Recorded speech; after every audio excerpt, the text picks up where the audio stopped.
Então assim, ó, é um pouco agoniante, cara, as revisões, porque é só para informar. E é muita coisa mesmo, é apavorante a quantidade de informação que a gente passou para vocês nessa primeira metade do curso. Então uma revisão geral. Uma revisão geral. De dinâmica, a gente pode começar para aquecer a revisar as leis de Newton. Leis de Newton. Primeira lei de Newton, lei da inércia. Se a força resultante for zero, duas possibilidades. Ou o objeto está parado, ou em M. Se tu olhar um objeto parado, podes afirmar que a resultante é zero. Se olhares um objeto em NRU, podes afirmar que a resultante é zero. É tão simples revisar a lei dessa maneira, só que ela atrapalha bastante as pessoas, cara. Quando eu jogo um objeto no chão para lá, ó. Se eu te pedisse para representar as forças que atuam no objeto enquanto ele se deslocava para a direita, para a esquerda, desculpa. Quando isso acontece, quais forças atuam? Qual é o diagrama de corpo livre nesse objeto? Tem o peso, tem a normal. Sim, foi o atrito que faria o objeto parar, né? E para onde esse atrito atua? Para a direita, né? Se opondo à velocidade, né? E por incrível que pareça, não tinha nenhuma força para frente depois que ele abandonou a minha mão. Certo? É muito comum até o cara que é iniciado na física se distrair nesse momento e colocar uma seta de uma força para frente. Porque na nossa intuição, né? Antes da gente conhecer o Newton, a gente achava que para um objeto ir para frente tem que ter força para frente. Não tem. O objeto estava indo para frente por ir. Isso é que rebenta, galera. Então tome cuidado, cara. O objeto está indo para lá e a força resultante se opõe à velocidade. Olha que perigo, cara. Primeira lei de Newton já começou com uma coisa delicada aí. Terceira lei de Newton, para toda ação tem uma reação de mesmo módulo, mesmo valor, mesma direção. Direção é uma linha imaginária. Sentido opostos, não é isso? Mas jamais se anulam. Por que jamais se anulam? Isso, jamais se anulam, pois atuam em corpos diferentes. Outra coisa importante sobre a lei da ação e reação, que ação e reação têm a mesma natureza. Ou seja, uma força gravitacional gera uma força gravitacional como reação. Uma força de atrito gera uma força de atrito como reação. Segunda lei de Newton, também chamado de princípio fundamental da dinâmica. Princípio fundamental. Diz que a aceleração adquirida por um corpo é diretamente proporcional à força resultante e inversamente proporcional à massa. Está dividido, passa multiplicando. Física, meu amor. Observem que originalmente é uma equação vetorial, mas no ensino médio, a maioria das vezes, o fenômeno ocorre numa linha. Por isso que eu posso ignorar o caráter vetorial e dizer que para a direita é mais, para a esquerda é menos, e fazer a fórmula escalar. Física, meu amor. Dentro da dinâmica, além das leis de Newton, nós vimos também atrito, não vimos? Força de atrito, sempre oposta à tendência de deslizamento, mas não oposta ao movimento. Quando eu caminho para frente, a força de atrito me empurra para frente. Força de atrito dos meus pés com o chão. A força de resistência do ar atua para trás. Certo? Mas cuidado, o atrito é sempre oposto à tendência de deslizamento. Como é que se calcula uma força de atrito? É pegar o coeficiente de atrito que depende da superfície em contato e multiplicar pela força normal, que é a força entre as superfícies. Só que tem dois tipos de atrito para calcular.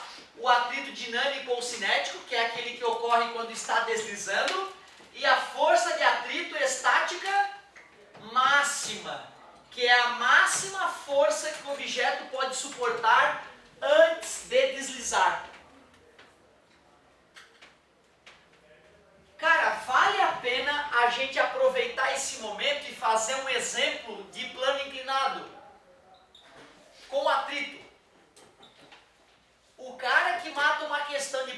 inclinado com atrito, ele está bem na foto, meu querido. Ele está bem na foto. Vamos fazer uma então. Vamos pegar o ângulo famoso aqui de 53 graus. Vamos botar um objeto sobre esse plano inclinado. Objeto esse com uma massa de 30 kg. Local da gravidade, 10 metros por segundo ao quadrado. Coeficiente de atrito dinâmico, 0,5. Coeficiente de atrito estático, 0,7. Para essa situação, determine a aceleração do objeto. Olha que completinha essa questão. Bem simples, plano inclinado, ângulo horizontal 53 graus, gravidade local 10 metros por segundo ao quadrado, objeto de 30 kg, atrito dinâmico 0,5, atrito estático 0,6. Determine a aceleração do objeto. Eu ainda forneceria que o cosseno de 53 é 0,6 e o seno de 53 é 0,8. Ai, ai, ai. E agora? Ninja, garota. Para começar a trabalhar no plano inclinado, primeiro, deixa eu anotar o dado aqui fora para não atrapalhar o nosso desenho. Massa, 30 kg. Faz uma pontilhada paralela. Faz uma pontilhada perpendicular ao plano. Lembrem-se que o peso é vertical para baixo em relação ao horizontal. E pega esse peso e decompõe em PX, PY. Internacionalmente é isso aí, tá? Esse vai ser o eixo Y, esse vai ser o eixo X. E o ângulo? Se o aluno lembra que o ângulo está entre P e PY, ele vai detonar. Porque agora dá para calcular o PX e o PY sem sofrimento, né? Não vai ter grandes sofrimentos a partir de agora. Vamos ver então. Peso é M vezes G. Se a massa do cara é 30 e a gravidade é 10, o peso do cara é 300 newtons. Px é P vezes. Já que entre o Px e o P está sem ângulo, seno. Concorda comigo? Já que o P é 300 e o seno de 53 é 0,8, 3 vezes 8, 24, 240 newtons é o Px. Já o Py é P vezes cosseno. Então vai ser 300 vezes 0,6, o Py dá 180 newtons. O que eu faço agora? O atrito, parabéns. Vamos calcular as duas forças de atrito. Depois a gente pensa se desliza ou não desliza. Então, na hora de calcular o atrito, a gente calcula o atrito estático máximo e o atrito dinâmico. E a normal, galera, nesse caso, quem vai ser? Isso. O PY empurra o bloco contra a superfície responde executando a força normal. Então aqui vai ser o PY. O coeficiente de atrito estático fornecido foi 0,7. E a normal, que é igual ao PY, é 180. 180. Força de atrito estática máxima igual 70 mais 56, 126. 126 newtons. Força de atrito dinâmica, o Mi dinâmico é 0,5, a normal é 180, a força de atrito dinâmica deu 90 newtons. E eu pergunto, vai deslizar ou não vai? Vai. Como é que eu sei que vai deslizar? Parabéns, o atrito estático máximo perdeu para o Px, né? Então vai ter deslizamento. E se vai ter deslizamento, qual vai ser a força que vai atuar? O atrito, que atrito que vai atuar? O dinâmico. Já que ele pediu aceleração, eu tenho que finalizar essa brincadeira com física. Meu amor. E quem é a força resultante? É o Px, a força para baixo, menos o Fat. E vai ser o Fat dinâmico, já que a gente concluiu que desliza. O Px eu calculei. 240. E o Fat dinâmico, 90. Isso é a massa do objeto, que é 30 kg, vezes a aceleração. 240 menos 90, 150. Está multiplicando, passa dividindo. A aceleração nesse caso deu 5 metros por segundo ao quadrado. Show de bola. Essa é uma questão já de nível médio, cara. Não. Cai atrito, plano inclinado com atrito no vestibular, o índice de acerto já é baixo na maioria dos vestibulares brasileiros. Então, se tu te der o trabalho de dominar essa técnica, já saímos na frente. Show de bola. Revisamos plano inclinado, revisamos atrito, demos uma revisadinha nas leis de Newton. Tudo bem. Outra coisa importante para rever seria a lei de Hooke. Antes, de repente, da lei de Hooke, a gente pode começar a olhar a parte de energia. Aí eu vou fazer um parênteses aqui para a lei de Hooke. Toda a parte de energia que a gente trabalhou veio da ideia original do trabalho de uma força.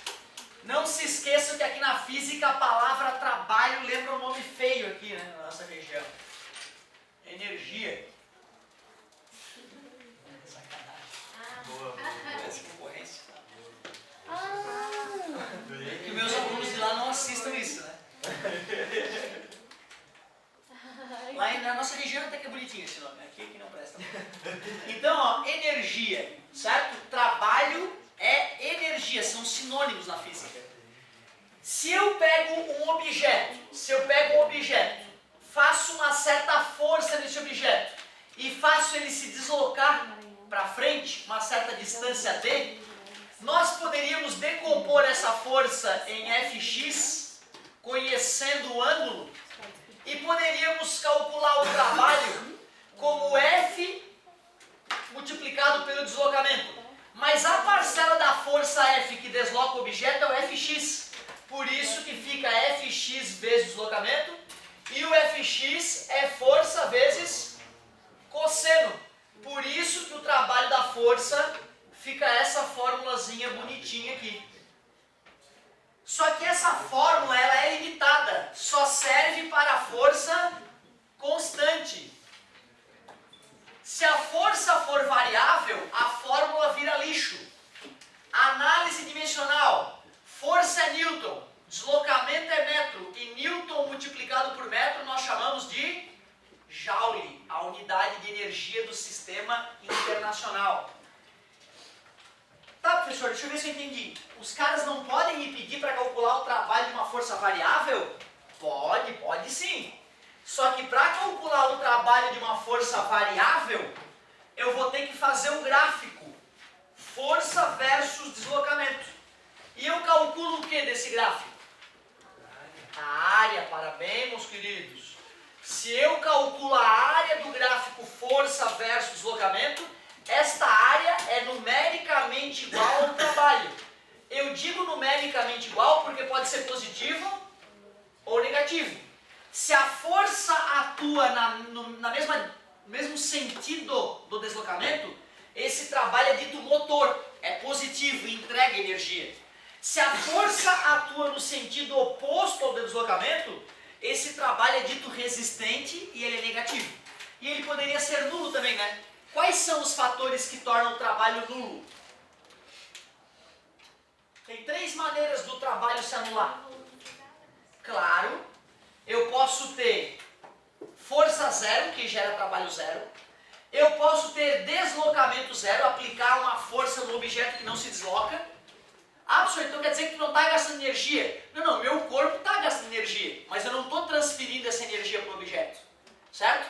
Ah, o aluno mais cri-cri ia falar, não, professor, eu senti a parede deformando. Não, vamos fingir que a parede não deformou. Certo? Mas, mesmo com força e deslocamento diferentes de zero, o trabalho pode ser nulo, né? Basta que o cosseno dê zero. Qual é o cosseno? Qual é o ângulo cujo cosseno dá zero? Sempre que a força é perpendicular ao deslocamento, não realiza trabalho esta força. Show de bola. A partir da ideia de trabalho é que surgiram as ideias de energia. Quais são as energias? Cinética, que depende de quê? Da massa e do quadrado da velocidade. Dobra a massa de um objeto, o que acontece com a sua energia cinética? Dobra. Triplica a massa. Triplica. Massa e energia cinética são grandezas diretamente proporcionais. Dobra a velocidade. Quadruplica a velocidade, a energia cinética. Triplica. Aumenta 9 vezes. Podemos dizer que a energia cinética é diretamente proporcional ao quadrado da velocidade. Tem também o que a gente chama popularmente de energia da altura. Energia potencial é o mesmo que o trabalho da força-peso, mgh. Para completar as 3 energias mecânicas, tem a tal de energia potencial elástica, kh ao quadrado sobre 2. O que é um K, meus amigos? Constante elástica da mola. E o x? Deformação da mola, ou seja, quando ela foi espremida ou esticada a partir do ponto de equilíbrio. Essas duas grandezas vêm da lei de Hooke. F igual a K vezes x, a famosa lei de Hooke, ou a fórmula da força elástica. Se eu pegar uma mola e fizer um experimento em laboratório, aplico uma certa força, meço o deslocamento, está multiplicando, passo dividindo, tu acha cada mola. Aí tu pode investigar outras coisas. A soma da energia cinética com as energias potenciais, tanto a potencial gravitacional quanto a potencial elástica, é chamado de energia mecânica. E ao trabalhar com energia mecânica, nós vimos basicamente 2 classes de problemas. Os sistemas conservativos e os sistemas dissipativos. Sistemas conservativos, como o próprio nome diz, são aqueles onde só atuam forças conservativas. Sistemas conservativos. Sistemas conservativos. A energia mecânica inicial é igual à energia mecânica final. É o mais clássico de aparecer. Mas tem sistemas que são dissipativos. Se o sistema é dissipativo, vai ter perda de energia. E aí eu vou poder escrever que a energia mecânica inicial menos as perdas vai ser igual à energia mecânica final. Cara, eu te juro, no meu vestibular eu só usava essas 2 ideias. Fala, filho. Não deu um conteúdo isso aí. Não. Sistemas conservativos e dissipativos. Que bom. Nem a parte das energias? Não. Essa eu cheguei a mostrar para vocês? Foi pra lá. Então estou roubando a revisão do polaco já. Intelectos 2, Chapecó. Eu tinha que falar de ótica, termologia e eletro. É óbvio, isso aqui é minha matéria só do extensivo. Claro que eu não dei essa matéria para vocês. E nem vou dar, que não é minha, né? Que sacanagem. Então assim, na verdade vamos entender que eu dei uma adiantadinha no que o polaco ainda vai comentar com vocês. Certo? Beleza? Eu vou te confessar até o seguinte, eu vou até te pedir para fazer uma coisa então, já que eu cheguei até aqui. O nosso material, nesse momento, ele faz algo que é bem fora do comum. E aí então eu gostaria de te mostrar o que seria o clássico. Só para tu fazer uma anotaçãozinha do lado do teu caderno, para depois o polaco poder discutir com vocês isso. Eu acho que só de tu conhecer essas 2 maneiras de pensar, tu mata qualquer problema de energia do vestibular, tá? Mas para que a gente não dê sopa pro azar, seria legal a gente saber 3 teoremas de energias importantes. Um é o chamado teorema da energia cinética, que é muito comum e a nossa apostila trouxe ele bem bonitinho, que diz que o trabalho da força resultante é a variação da energia cinética. Mas tem outros 2 teoremas que eles aparecem na nossa apostila de uma forma não clássica. E isso me preocupa um pouco para o vestibular. Porque se tu vai fazer um vestibular um pouco mais exigente, pode ser que isso se confunda. Tem 2 teoremas então que eu copia aí no cantinho para depois discutir com mais calma. Tem um teorema que diz que o trabalho das forças conservativas é menos a variação das energias potenciais. Esse teorema não apareceu na tua apostila. Ele apareceu de uma forma muito diferente. E tem um último teorema que diz que o trabalho das forças não conservativas é a variação da energia mecânica. Esses dois teoremas aqui, eles podem ser cobrados nos vestibulares e a nossa apostila traz eles de forma bem distinta. Por isso que eu gostaria que tu anotasse eles ali no cantinho. De repente já traduz, ó, o trabalho das forças conservativas e o trabalho das forças não conservativas. Na verdade, o que eu escrevi sobre sistemas dissipativos está retraduzido nessa equação aqui. Futuramente o Polaco vai discutir com vocês esses detalhes aí. Então peraí, deixa eu voltar para a minha matéria. Além de dinâmica das leis de Newton, das forças de atrito, do plano inclinado, que a gente acabou revisando, né, decomposição de vetores, inclusive, eu falei de movimento circular uniforme? Não, né? Polaco também, né? Movimento circular uniforme. Ah, mas dinâmica impulsiva foi minha. E impulso quando é de movimento? Choques mecânicos? Não teve ainda, então não é minha isso aí. Ah, sim. Ótica, a gente viu. Nada, luz, propaga em linha reta, espelho. Só na revisão, mas como conteúdo. A gente tem quantas aulas por semana juntos? 3, né? Eu vou ter que dar uma olhada no videozinho para garantir até onde eu fui. Mas termologia a gente viu, né? Certo? Então vamos fazer uma revisãozinha de termologia. Vamos dar uma paradinha na dinâmica. E aí, né, me passei um pouquinho, falei um pouco de energias, que não é a minha matéria dessa turma. Vamos dar uma revisadinha então em termologia. Só para eu não me atravessar em cima da matéria do Polaco.